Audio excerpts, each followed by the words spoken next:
한일 정상회담 후폭풍이 거셉니다. 이와 함께 윤석열 정부의 근로시간 개편안 논란도 계속되고 있습니다.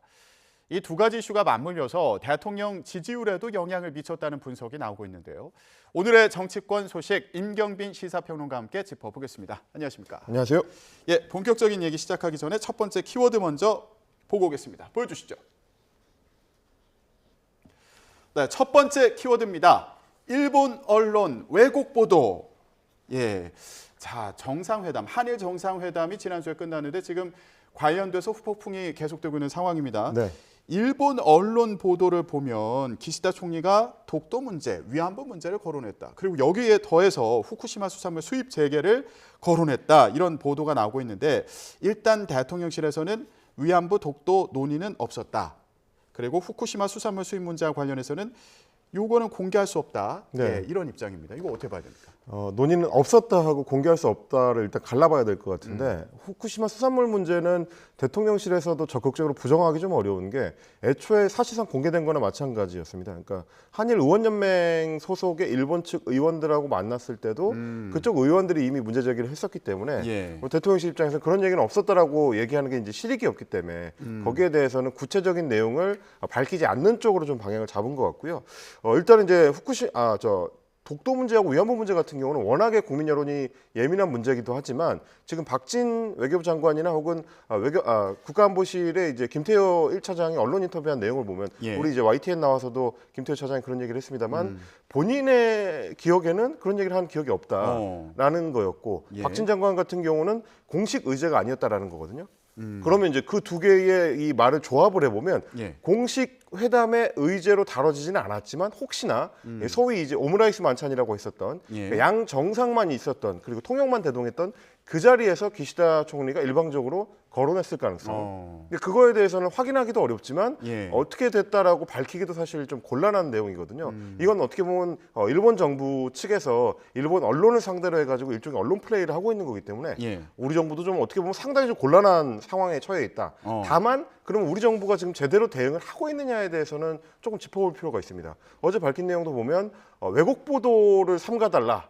그거를 이제 일본 측의 외교 라인을 통해서 문제 제기를 했다라는 정도만 지금 밝혔고 예. 그 내용을 밝히면서 우리 언론들은 그런 식의 왜곡을 하지 않을 거라고 생각한다 혹은 바란다 이런 입장을 대통령실이 밝혔거든요. 예. 근데 지금 문제는 뭐냐면 일본 정부가 일본 언론을 대상으로 언론 플레이를 하고 있다는 거기 때문에 우리가 좀 정확하게 지적할 필요가 있어요. 예. 일본 정부 쪽에서 이렇게 이중 플레이하면 안 된다. 우리랑 했던 얘기 말고 뒤로 자꾸 흘리면서 자기네 국내 정치의 양 정상의 회담 내용을 이용하는 방식으로 하면 안 된다라는 거를 분명하게 경고를 해야 되는데 예. 어찌된 일인지 우리 대통령실이나 우리 외교부에서 일본 정부를 향해서는 직접적인 언급이나 어떤 경고를 못 하고 자꾸 이제 우회적인 방식으로 하고 있는데 그러면 우리가 마치 뭔가 좀 이제 이게 외교적으로 그렇게 유리한 이 국면에 처해 있지 않다는 걸 보여주는 것 같기 때문에 조금 더 당당하게 조금 더 정확하게 대응할 필요가 있다. 좀 그렇게 생각이 됩니다. 예. 민주당에서는 아니 이거 얘기가 있었는지 없었는지 당당하면 공개해라. 그리고 중요한 거는 윤석열 대통령이 그래서 뭐라고 답했다는 거냐? 네. 이 부분을 지적하고 있어요.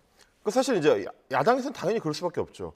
지금 생각해 보시면 이제 일본 국민하고 우리 국민 사이에 정보의 불균형이 있는 거거든요. 일본 정부는 일본 언론을 통해서 계속 정보를 흘리는데 우리 국민들은 대통령실 발로 나와서 우리 언론에 소개되는 내용이라는 게 뭐 양 정상이 만나서 오므라이스를 먹을 때 곁들인 술이 뭐였다든지 에비스 맥주하고 뭐 진로 소주를 섞어서 마셨다든지 예. 이런 정보를 원하는 게 아니고 우리 국민들은 어쨌든 그 자리에서 대통령이 독도 문제를 기시다 총리가 꺼냈을 때 뭐라고 대응했는지 만약에 꺼냈다고 하면 혹은 뭐 후쿠시마 수산물 문제에 대해서 어떻게 대응했는지 이런 것들을 좀 정확하게 대통령실에서 밝혀주기를 원하는 건데요. 예. 그 부분을 뭐 제대로 밝히지 않는다면 우리 언론이나 야당 입장에서는 계속 요구를 하는 게 자연스러운 거죠. 그게 어떻게 보면 야당과 언론의 의무이기도 하기 때문에 이걸 단순히 뭐 대통령실을 향한 공격으로 받아들일 게 아니고 대통령실도 정확한 정보 전달 이미 일본 쪽에서 밝히고 있기 때문에 예. 그 부분에 대해서는 우리 국민들한테도 알려줄 의무가 있지 않나 그렇게 생각을 합니다. 예, 이 이슈와 관련해서 위안부 문제라든가 독도 문제 관련해서 일본 측에서 이제 추가적인 어떤 요구가 있는 거 아니냐 이런 전망을 하는 경우도 있잖아요. 네네네. 예, 평론가님은 어떻게 보세요?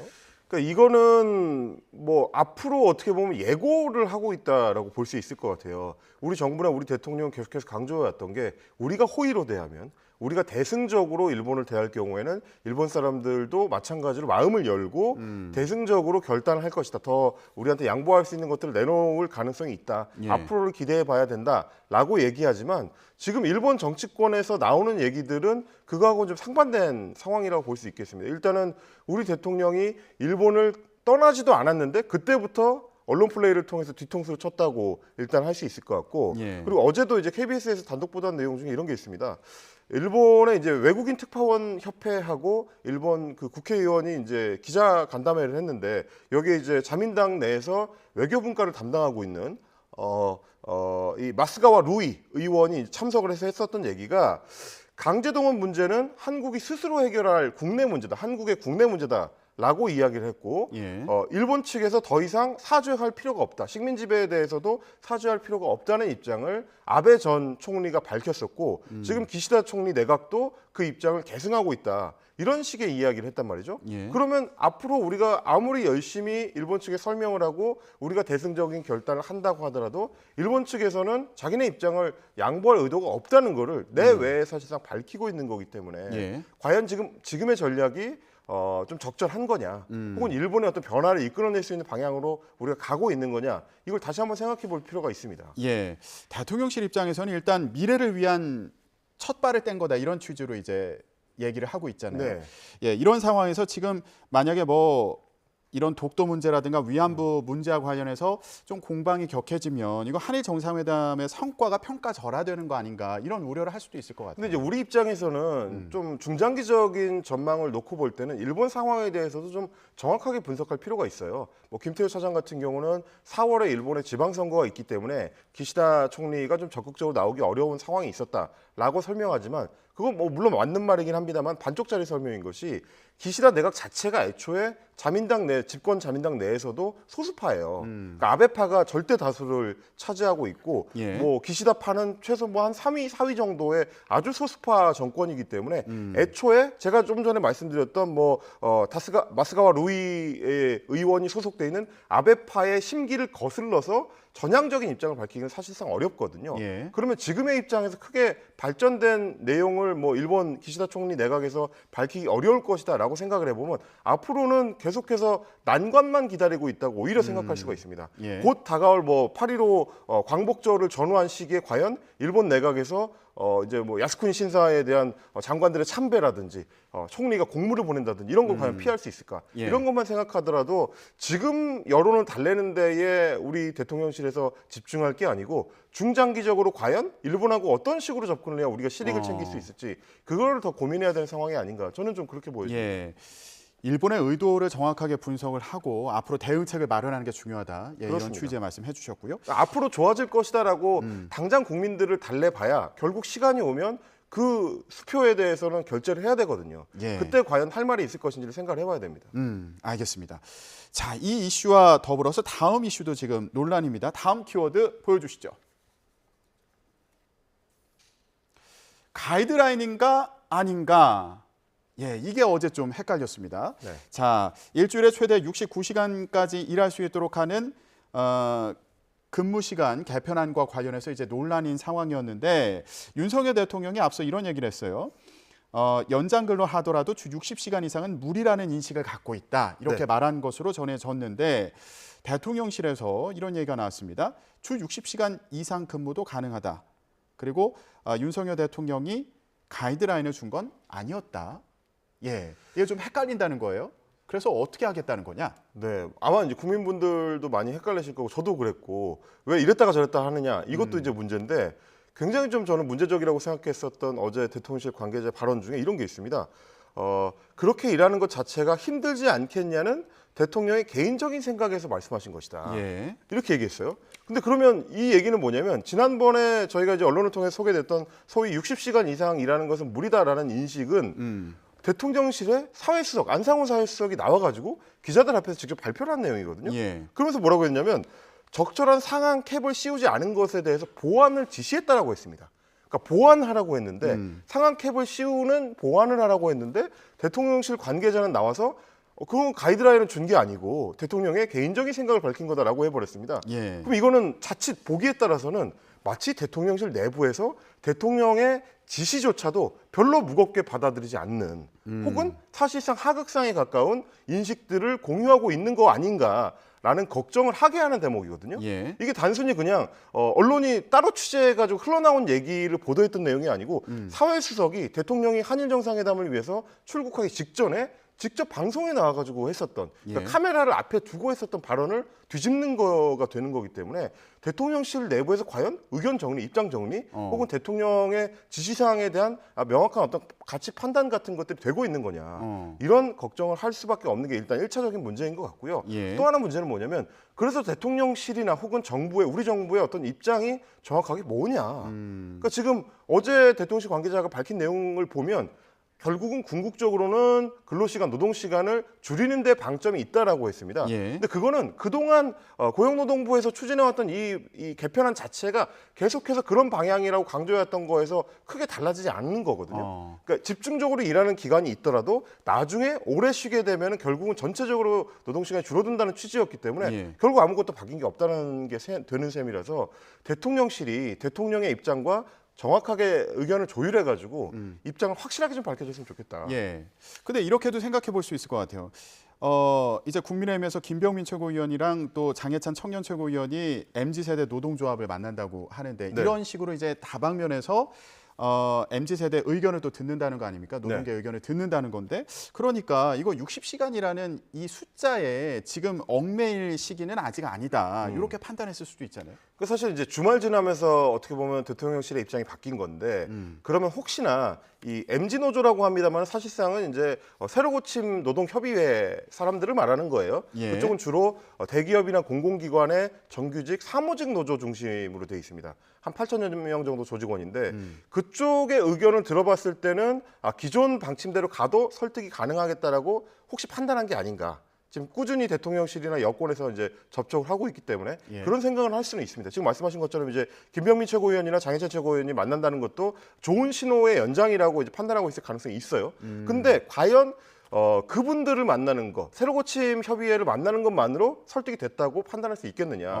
왜냐하면 민주노총 산하의 노조 조직들이나 혹은 한국노총 산하의 노조 조직들에도 상당수의 소위 MZ세대 조합원들이 있습니다. 왜냐하면 MZ세대를 묶었을 때 우리 국민의 한 3분의 1 정도가 해당되거든요. 예. 세대 범위가 굉장히 넓습니다. 그러니까 그분들이 전체 포괄할 수 있는 목소리가 새로 고침 협의회에만 있는 것이 아니기 때문에 그쪽 얘기만 듣고 판단해가지고는 더 큰 국민적 저항에 부딪힐 수도 있다. 이 부분을 좀 명확하게 판단할 필요가 있다라고 저는 생각을 합니다. 예, 그렇게도 해석해 볼 수 있겠군요. 그런데 더 다양한 MZ 세대의 노동자들을 만나서 그렇습니다. 예, 이 근로시간 개편안과 관련해서 좀 숙고해야 되는 거 아니냐, 예, 이런 지적을 해주셨습니다. 다음 키워드 이어서 보시겠습니다. 보여주시죠. 자, 윤석열 대통령 지지율은 어디로? 자, 지금 대일 외교 논란과 그리고 근무 시간 논쟁이 또 겹친 상황에서요. 윤석열 대통령 지지율이 2주 연속 하락세를 보였습니다. 예, 36.8%를 기록했고 부정평가가 60.4% 나타났습니다. 자, 이 배경 뭐라고 좀 분석을 할 수 있을까요? 뭐 두 가지 축이 다 있는 것 같습니다. 일단은 젊은 층 대상으로 했을 때는 노동시간 논란이 이제 가장 좀 큰 문제였을 것 같고 그리고 이제 중장년층 특히 이제 40대, 50대, 60대까지를 포괄하는 층에서는 일본과 관련된 외교 논란이 이제 작용을 했을 것 같고요. 그래서 세부적으로 내용을 보면은 중도층하고 보수층에서 좀 지지율이 많이 빠졌더라고요. 그리고 부정평가가 좀 늘어나고 그거는 결국 이제 일본 이슈나 노동시간 이슈가 종합적으로 작용하고 있다, 복합적으로 작용하고 있다 이렇게 생각을 해야 될 것 같고 지금 정부에서 놓치고 있는 것 중에 하나가 뭐냐면 제가 봤을 때는 시대의 변화상에 대해서 좀 잘못 읽고 있는 게 아닌가. 이를테면 일본 문제에 대해서도 그렇고 노동시간 문제에 대해서도 그렇고 우리가 선진국으로 이미 이제 발돋움한 상태에서는 약간 이 바라보는 시각이 달라져야 되는 인식이 국민들한테서도 있습니다. 일본에 대해서도 우리가 좀 당당하게 나갈 필요가 있다. 노동시간 문제에 대해서도 이 일하고 이 그 삶의 어떤 균형을 잘 맞춰서 선진국형으로 바뀌어야 된다. 이런 인식이 있기 때문에 이 부분은 좀 섬세하게 살필 필요가 있지 않나 싶습니다. 그렇군요. 근데 지금 국민의힘 같은 경우에는 전당대회 이후에 2주 만에 컨벤션 효과가 실종된 거 아니냐 이런 평가가 나올 정도로 전주보다 지지율이 4.5%포인트 하락했고 민주당 같은 경우에는 상승한 그런 결과가 나타났는데 이것도 같은 맥락으로 이해하면 될까요? 같은 맥락입니다. 사실 이제 김기현 지도부가 출발할 때부터 사실상 그 윤석열 대통령하고 거의 한 몸이 된, 그러니까 거의 이제 이 운명 공동체가 된 지도부로 인식이 되고 있기 때문에 대통령 지지도가 빠지면 국민의힘 지지도 자연스럽게 빠지는, 그리고 뭐 민주당은 이제 반사이익을 누리는 이런 구조가 된 걸로 이제 봐야 될 것 같습니다. 네, 알겠습니다. 자, 다음 키워드 또 보겠습니다. 보여주시죠. 당원 80조. 자, 검찰이 위례 대장동 개발 비리 의혹과 그리고 성남FC 후원금 의혹 관련해서 이재명 민주당 대표를 재판에 넘길 것이다. 이런 보도가 잇따라서 나오고 있습니다. 이번 주에 이제 재판에 넘길 것으로 전망된다. 이런 해석이 나오고 있는데, 자, 대표직을 유지할까? 이게 지금 궁금한 지점이에요. 네. 근데 지금 이제 민주당 내부에서 나오는 소리를 보니까 조정식 사무총장도 관련해 가지고 이제 이미 좀 입장을 밝혔던데, 민주당에서는 뭐 이 문제에 대해서는 이제 주류에서는 계속 일관된 입장을 밝혔습니다.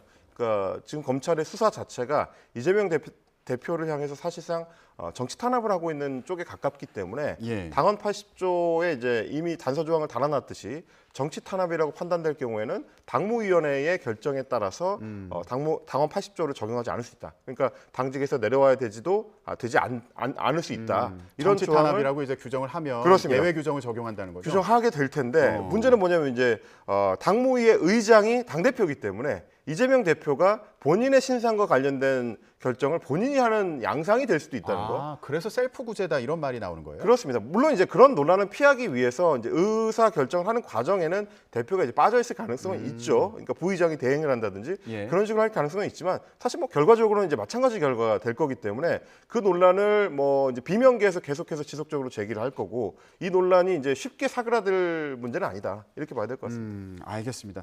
이제 재판에 넘길 것으로 전망이 되는데요. 앞으로 민주당에서 어떤 결정을 내릴지 예상은 됩니다만, 그 과정을 좀 지켜보기로 하고요. 근데 이제 다만 지금 이제 알려지기로는 검찰에서 이번에 기소를 할 때도 그동안 제기되었던 핵심적인 논점, 그러니까 소위 428억 이 뇌물 문제, 이거를 이제 사실상 주기로 했다, 이재명 대표한테 주기로 했다라는 사안은 지금 못 집어넣은 걸로 보이거든요. 뭐 그렇게 되면 이재명 대표나 혹은 민주당 입장에서는 좀 더 부담 없이 그거 알아, 본질은 못 건드리지 않느냐라고 하면서 당헌 80조 예외를 적용할 가능성이 조금 더 높겠죠. 그러면 조금 부담은 덜어질 가능성이 있습니다. 네.